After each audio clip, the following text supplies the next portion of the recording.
Today I'm going to talk to you about using imagination and fantasy to get through the moment.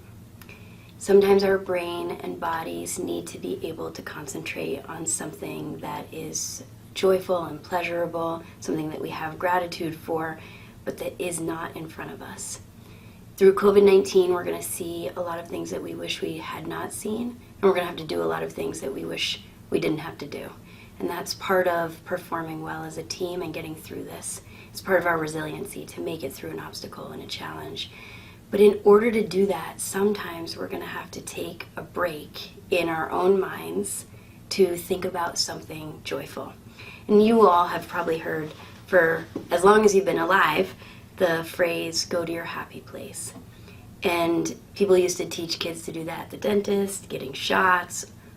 This is like going to the dentist or getting shots for a couple months. And so we're going to have to make it. And when you think of your place, your fantasy, your imagination, experience that you can use when you're going through a hard time here at work, I want you to develop it as much as possible when you're not stressed out or frustrated. So you're going to build your imagination experience.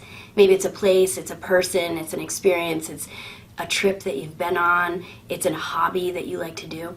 You're going to think about and rehearse it in detail with imagery and sound and taste and touch and smell and all of those things so that you can conjure it up when you need it, and your brain will be able to do that better if it's detailed.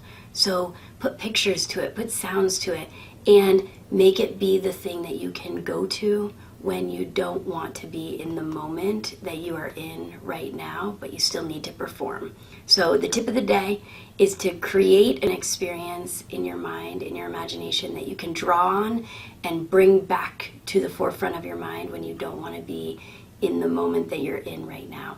And you have to create it when you're calm and relaxed and safe so that you can conjure it up. That's the tip of the day. Thanks for being with me. Thanks for everything you're doing. I'll see you next time. Bye.